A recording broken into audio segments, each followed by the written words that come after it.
Okay, so June 5th. Today we're going to be discussing Neon White and designing for player creativity.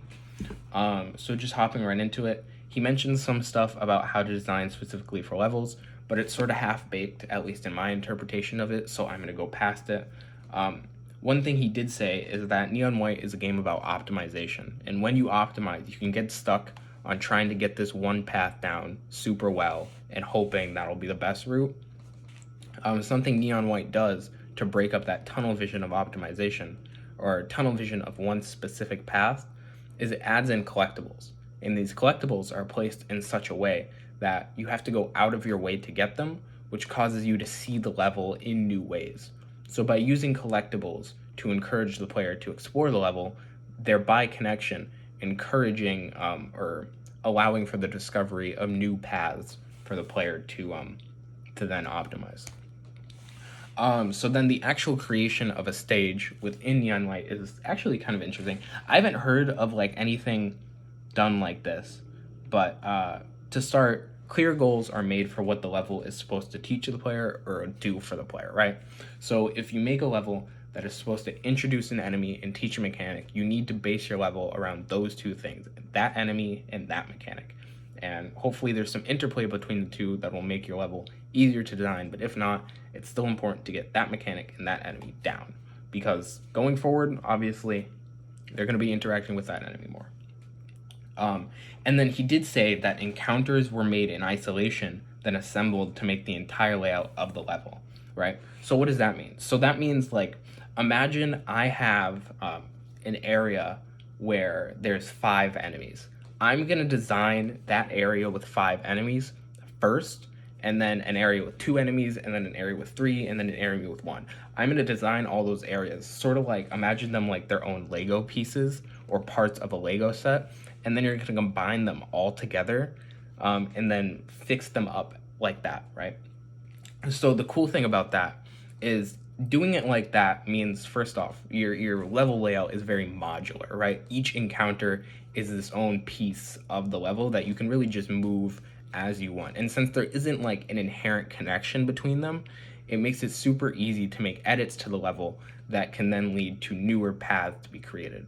Additionally, with something like that, that means shortcuts are inherent with how you design, because if you're designing with if you're designing from start to finish of a level, you know every single point within that level, and you know more often than not you're thinking about it in the here and now rather than where it is in the larger picture. However, shortcuts are about breaking the larger picture, right?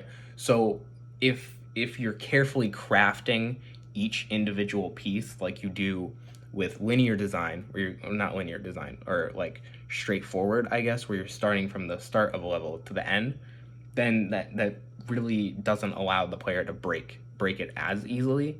But if you just if you're designing it in isolation away from each individual piece and then you combine them together, that's getting an entirely different product, because you don't know, at least you probably know, but you don't entirely know how those pieces are going to fit together even while you're designing them. So that's pretty cool.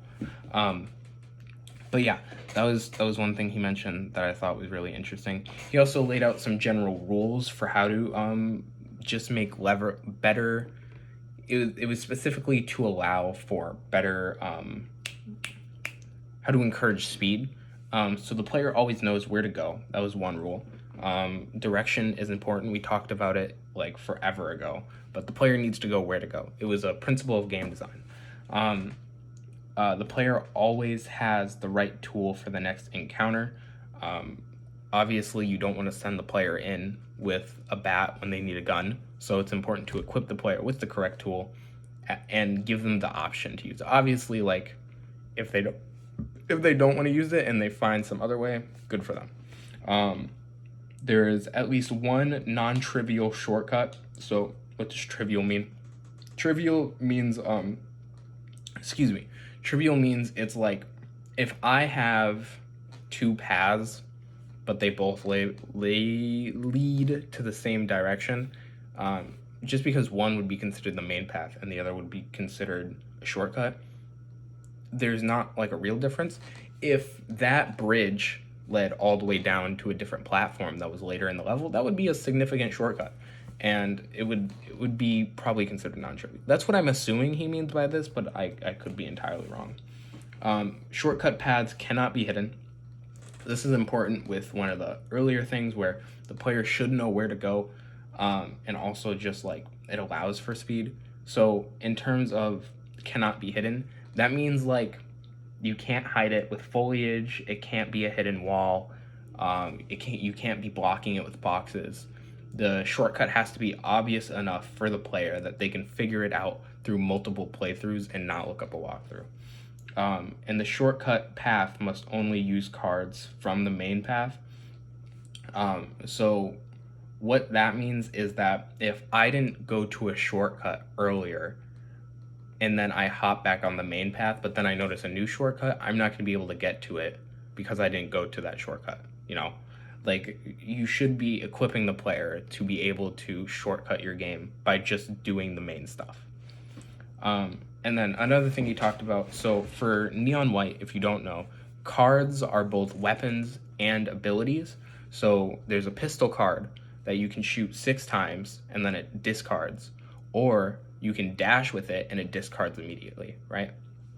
So with a card system like that, something one of the lead designers had said about designing cards for that is that simple ideas were much better in practice. He cited 2 main reasons for this. One, with Neon White, if you add in more complex cards, the game becomes more of a puzzle game as opposed to an optimization game, which is what I would describe it as.